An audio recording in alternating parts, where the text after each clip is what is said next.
this lecture of once again unit number 3, we are going to talk about the thermal insulations. The topic is limited to the use and the different aspects of thermal insulations.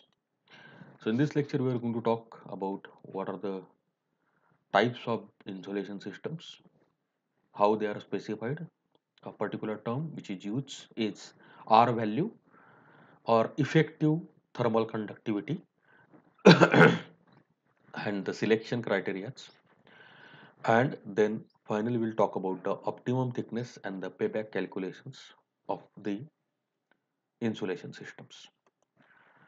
Myself, Nitin Elvirud, working as an associate professor in Sandeep Institute of Engineering and Management. Thermal insulations, as we are aware that normally we are using the insulation for reducing the heat flow. So whenever a certain part we are interested in reducing the heat flow from that particular area, maybe in our domestic applications also or in industrial applications also, whenever we are interested in reducing the heat loss, we are keeping the insulations on that.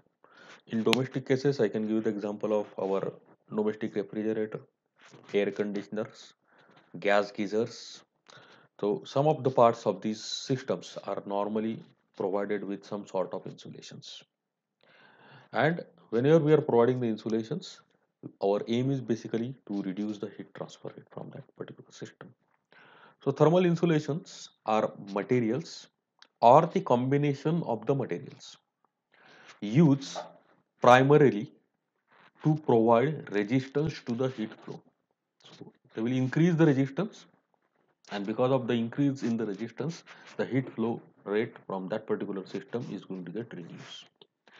So sometimes they are single materials or the combination of different materials, and primarily they are used for providing the resistance for the heat to flow, and thus they are giving us insulation or the effects of insulation, that is reducing the heat flow. Most insulations are heterogeneous, made up of low thermal conductivity materials, and they involves air pockets. Air, as we know, that is a bad conductor of heat. So normally the insulations are made porous purposely. They're kept in a loose fashion so that they may have many air pockets in between. As air is a bad conductor of heat, we can take the advantage of this property of air, and we can create those air pockets purposely and thus we can reduce the heat transfer rate. And of course, when air pockets are being used and the materials are heterogeneous nature, automatically it will save us from the cost. So this is the nature of the insulation systems. As you can see in this sketch, that some heat, the thickness is here, the thickness indicates the quantity. Let us see. So this much heat is being lost from the system, and the insulation is added into the system after that. So this quantity has reduced to a small quantity, and this much amount of energy is saved. Now what I'm trying to tell you, that first thing which you need to notice is that in heat, when you are providing the insulation, doesn't mean that the heat transfer rate is getting zero. It is certainly going to get reduced, but definitely it is not going to become zero. Second aspect is that we are saving some energy. When we are putting an insulation, what we are saving? We are saving some amount of heat. How this heat is being produced? Heat is being produced by maybe by burning some of the fuels, or by using some electrical means, or by using some other means of heat generation. So whenever we are generating the heat, it involves some amount of cost. For example, when we are burning a fuel, say kerosene, and we are producing heat. So 1 liter of kerosene or 1 kilogram of kerosene, according to its calorific value, can produce some particular amount of heat energy. So we can calculate the cost of that energy uh, in kilojoules or in rupees per kilojoules or rupees per joule, whatever. And then we can calculate how much amount of energy is being saved and how much is the cost associated with this saved energy. So this insulation calculations are very important for us. Insulation reduces the amount of heat loss and thus saves fuel and money. Therefore, insulation pays for itself. Very important. Pays for itself means when you are putting insulation, it saves the heat, it saves automatically the fuel and money, and whatever cost is there for the installation of this insulation or for procuring this insulation, it is paying for that by saving the heat. So it pays for itself. And this payback period of the insulation is often less than 1 year. Simply means that whatever investment you have done in the insulation system will get the recovery of that cost, whatever is the cost, within normally 1 year, which is a very good thing. Okay, insulation also helps in the environment and fights air pollution and the greenhouse effects by reducing the amount of fuel. This is a side effect, I can say, that it saves the fuel and automatically the greenhouse gases, the whatever polluting gases are getting released because of the combustion of that fuel. This going to get reduced and it will help the environment. So indirect insulation is indirectly helping us in protection of the environment. So this not only limited to the saving of cost only, it is giving us another advantage of reducing the harmful emissions. We can also save energy and money by insulating cold surfaces. It's not like that only hot surfaces are being insulated. The cold surfaces are also required to be insulated from the atmosphere. For example, chilled water line. Water is flowing through the lines, say at sorry, not minus, say 0 degree Celsius. Let us take, let us 0 degree Celsius.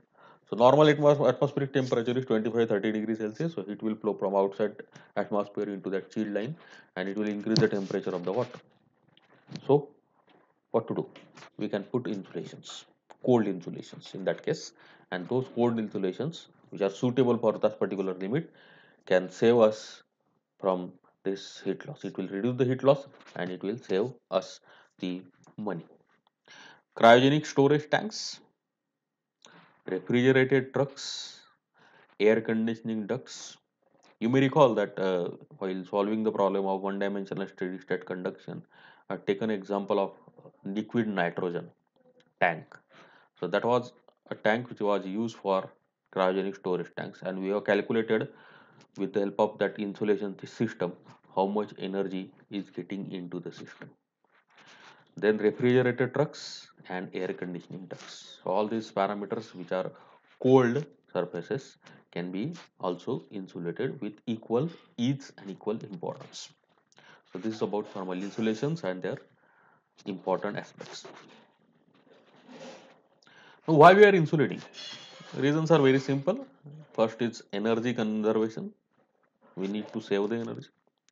Insulation materials that will perform the satisfactory work in the temperature range of 268 degrees Celsius to 1000 degrees Celsius are widely available. Widely available. There are multiple. It's not like that this range is 268 and so there is no insulation below 268 and above 1000. No, like that. So range is available. So this type of materials are commonly used in the industries. Then personal protection and comfort.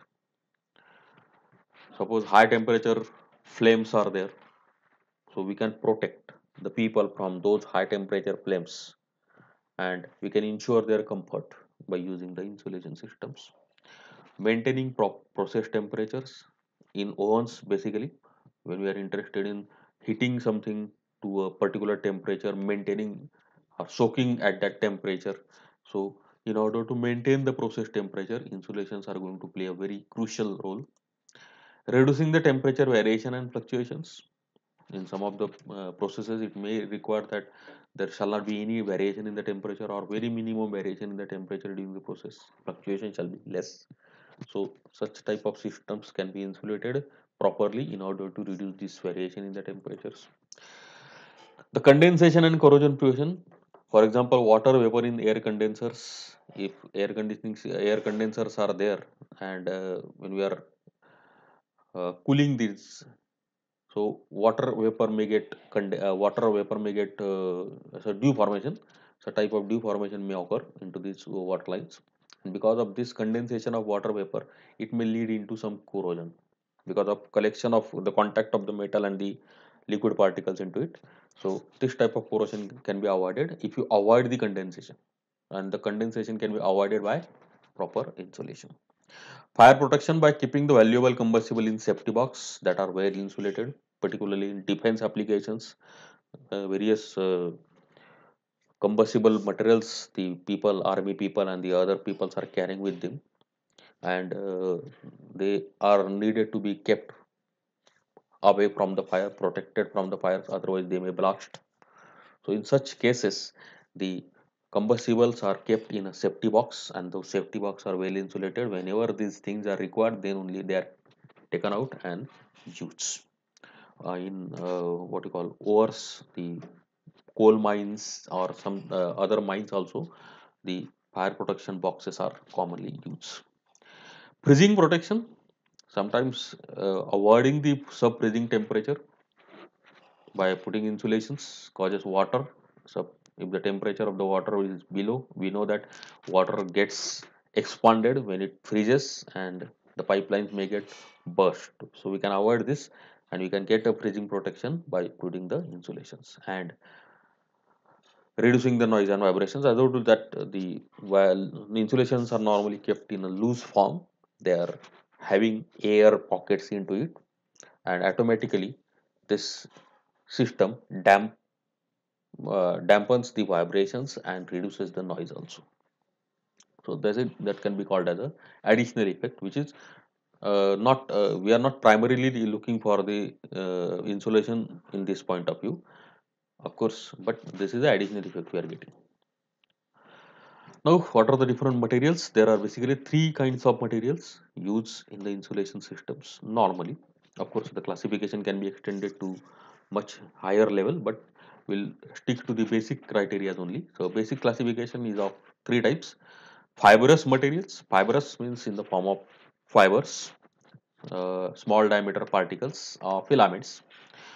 Low density that can be poured into gap or form into boards, bats, or blankets, converted into boards or can say blankets, and the porosity in this case is normally 90% or more. Okay, examples are mineral wools, normally prefer to temperature below 700 degrees Celsius. Fiberglass insulations are normally preferred for a temperature below 200 degrees Celsius, and in between the temperatures from 700 to 1700 higher temperature, refractory fibers such as alumina can be used, Al2O3. Okay, so this type of the fibrous in the form of threads. The next is cellular. In the cellular materials, the second kind of material which is used for the insulation is cellular materials. In these cellular materials, they are closed or open cell materials that are in the form of extended or flexible rigid boards.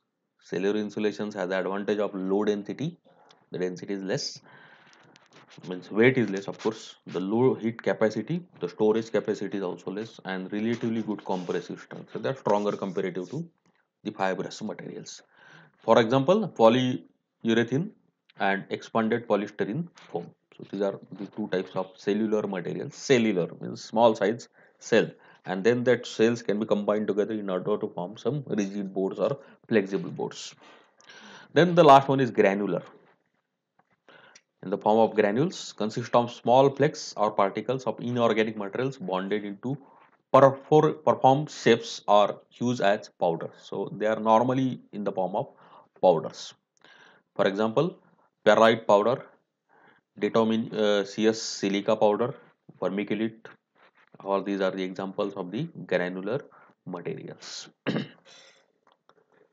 Insulation can also be attained by use of reflective sheets. This is particularly in the space applications where Radiations are to be prevented.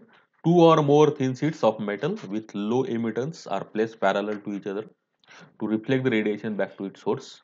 For example, is thermos flask, thermos bottle.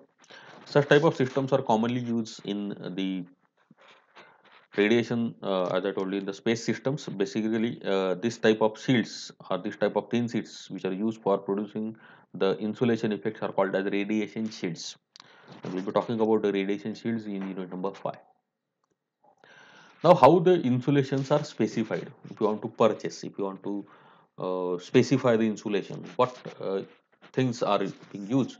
The effectiveness of insulation is given by some manufacturers in terms of their R value. R value can be considered thermal resistance, which is the thermal resistance of the material per unit surface area. So, how it is specified? For a flat insulation, a flat plate type of insulations, the R value is obtained by simply dividing the thickness of the insulation by its thermal conductivity. For example, this thickness of the insulation divided by thermal conductivity, where L is the thickness and K is the thermal conductivity of the material. Note that doubling the thickness, if you make it 2L, doubles the R value of the insulation. So directly proportional to the thickness. So increase the thickness, you will get directly the value of increase in the R value. For pipe insulations, cylindrical systems, the R value may be determined using the thermal resistance relations, where this relation R2 upon K into natural log of R2 upon R1. We are familiar with this thermal resistance equation. So where R1 is the inside radius of the insulation and R2 is the outside radius of the insulation. So once you know the R value, then the rate of heat transfer through the insulation can be determined from this equation, where delta T is the temperature difference across the insulation and area is the outer surface area of the cylinder. So this area is the outer surface area. The R value is calculated by using this R1 and R2 values, and delta T is known across the two sides of the insulation, and we can find out how much rate is there for the heat transfer from this type of system. So this is how we can determine the R value, we can specify the R value of the insulation. And now, how the insulations are selected? Of course, they are selected on the basis of R value, or sometimes in some of the manufacturing systems they are specifying instead of R value, R is resistance. The opposite or the reciprocal of this is going to be the thermal conductivity, and that is called as effective thermal conductivity, because it's normally a mixture. Say air pockets are there, then granules are there. Then I think so. What is the effective thermal conductivity of the combination of these materials, that we have to find out, or otherwise we can specify it in terms of R value simply. Density of the materials, because it is related to the weight of the system. So depends upon what type of weight that your system can bear. You have to select the insulation material. The upper limit for the temperature, how much is going to be the last value of temperature, expected temperature in your system, and whether that insulation system, insulation material is capable of withstanding that particular temperature, and if it is withstanding that particular temperature, for how much duration it will hold its ability to insulate. Because at higher temperature, there, there may be some changes in the properties of the materials, and they may lose their insulation characteristics to some extent. So that is the limit of higher temperature. Structural rigidity, what is the, as I told you in the classification, that some materials, they are having more structural rigidity, good compressive strength. So those can be selected whenever we are expecting more structural rigidity from the insulation system. Degradation, as I already mentioned about this degradation in this upper limit of the temperature, that during the time period there may be some degradation in the thermal conductivity values or the R values of these materials, and how much degradation is taking place, that also we need to keep in mind. Then what is the chemical stability, because we are putting the insulation on a steam pipe, and if the insulation material is interacting, reacting with the steam pipe, it may cause some deposition in the pipe. It may react with that material and it may result into some depositions or corrosive type of materials. So that has to be taken care. Cost, of course, very important. So on the basis of all these parameters, we can select the proper insulation material required for our application. Then We'll talk about the optimum thickness of the insulation. Optimum thickness means what thickness of the insulation is optimum. Now, why I'm saying optimum? Why not maximum or minimum? Let us see what is the meaning of optimum. Insulation does not eliminate heat transfer. It merely reduces it. We know that. More the thickness, lower is the rate of heat transfer, but higher is the cost of insulation, because higher, more the thickness, more material, more cost, but it will save the energy. So therefore there is a optimum or a economical thickness that corresponding to minimum combined cost. There are two costs involved. Saving of the energy is one cost, and the cost of the material is another cost. So there must be something, some thickness might be there where we are going to get the minimum combined cost of these two. How to find out this? The cost of insulation increases roughly linearly with the thickness. More the thickness, more is the cost, obviously. While the cost of heat loss, whatever the heat loss is there, decreases exponentially. The cost of heat loss decreases. So total cost, which is of course the addition of these two costs, that is insulation cost plus the cost of heat loss, decreases first, reaches a minimum, and then increases. So if you plot this type of graph, you may get this is the lost heat cost. It is getting reduced. As the thickness of the insulation is more, we can save more energy. Okay, we can save that energy, and the heat lost, whatever is there, that can be reduced, and the cost associated with that can be reduced further. But at the same time, we are getting the insulation cost increase, and the combine these two can be added together to get the total cost. And it is found that this total cost initially reduces, reaches to some lower value, and then start to increase once again because of increase in the insulation cost. Okay, and there is a minimum point, and this minimum point at which the total cost of the system is minimum is called as optimum thickness of the insulation. Okay, so this is how the thickness corresponding to the minimum total cost is called as the optimum thickness of insulation, and that has to be used. Now, sometimes it may possible that instead of having a single material of a choice for which the optimum thickness is determined, we may have multiple options, and normally it is there. We may have say five options which are satisfying our criteria of cost, sorry, the availability, the corrosion, erosion, whatever we have seen these those selection criteria. All those criteria are selected or satisfied by say five materials. Then the selection process is confusing since each insulation has different conductivity, different cost, different service lives. Then the selection may be made by preparing the annualized cost versus thickness chart for each insulation like this. In the previous case, you have seen this total cost. So total cost is prepared. This graph for total cost is plotted for each of the material on a same chart. Okay, and the one material having lowest minimum cost. Now, out of these three, say A, the minimum cost is here. B, the minimum cost is here. For material C, the minimum cost is here, and for D, the minimum cost is here. And if compare A, B, C, the cost minimum cost of D is less. Although the thickness of material D, you can see thickness of material A is least, thickness of material B is more than that, of course, but thickness of material C is in between A and B. Although the thickness required for insulation material T is more, but it is giving us with minimum cost, and that material can be used as a material of choice with this optimum thickness. So normally this is called as the most economical insulation. When the optimum thickness falls between two commercially available thicknesses. Suppose we got the thickness by these calculations. Suppose we got the value of say 1.2 millimeter. Let us take a very simple example, 1.2 millimeter. And commercially, the thicknesses which are available in market are 1 millimeter and 1.5 millimeter. So we are not having a material whose thickness is 1.2. So it is a good practice to choose a thicker insulation. Instead of going for one, it will save a cost. But instead of going for that, let us we shall go for 1.5, because it is going to give us a little safety cushion against the degradation in the performance. We know that over a period of time, the performance of the insulation system is going to get degraded.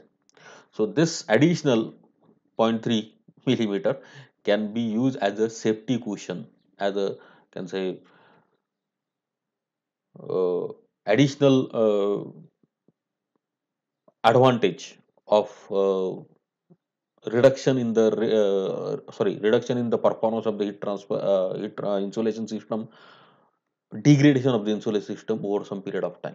So this type of things are normally done in practice. We'll talk about the simple payback period.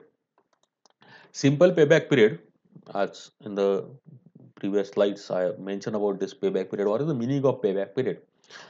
Represents as a first approximation the time, that is number of years required to recover the investment. Whatever your investment is there, how much time is required to recover that cost, considering only the net annual savings. How the payback period is calculated? Simple. Capital cost of the project.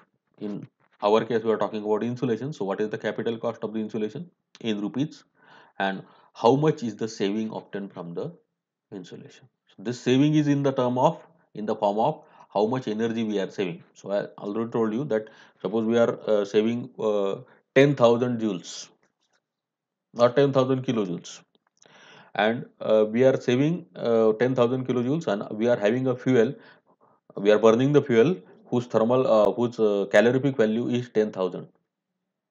Means when we are saving 10,000 kilojoules, and we have obtained that heat by using a fuel whose sorry calorific value is 10,000, it means that we are saving 1 kilogram of that fuel, maybe a day, or maybe 1 hour, suppose. So 1 kilogram of fuel is saved in 1 day, or 1 year, sorry, 1 hour. Then you can calculate it for 24 hour saving. We can calculate for 30 days. The monthly saving we can calculate the yearly saving. Okay, and that yearly saving is in the denominator, the cost of that fuel which is saved. So that is the net annual saving in rupees. And what is the cost of insulation? So if you put these two values here, you can calculate the payback period. Simple. And it will mean number of years. And as I told you that normally for insulation system is less than 1 year. So it is in months. So with this simple calculations, we can calculate the payback period. Of course, what is the meaning of payback period? Once again, try to understand. Payback period is simple approximation which gives us idea how much time is required to recover our capital. It does not give us any idea about the future. It will give us only what? That this much time is required to recover your capital. Say 1 year. Now, suppose I am putting an insulation system, and I have estimated that the life of the insulation system is, say, 6 months. Let us take a very wild example. 6 months is the lifespan, and I have calculated the payback period, and I found that the payback period is 1 year. Means I'm in loss. Why? Because my recovery is taking 1 year, while the system life is only 6 months. So after 6 months, I have to replace it. So I'm not getting full recovery of my money. So I need to avoid that. So this aspect is not considered in the payback period calculations. Okay, so there are other tools for the payback for the calculations of this economical analysis. There are tools like internal rate of return. There are tools like time value of money and all those things. But they're beyond the scope of our syllabus right now. So this is about the simple payback period of the insulation system. In this lecture, we have seen what is the meaning of thermal insulation, what are the different types, and what is the relevance of this, how the selection is done, and what is the value of R value, what is the meaning of R value, and how the optimum thickness of the insulation is calculated with the payback period calculations. Thank you very much.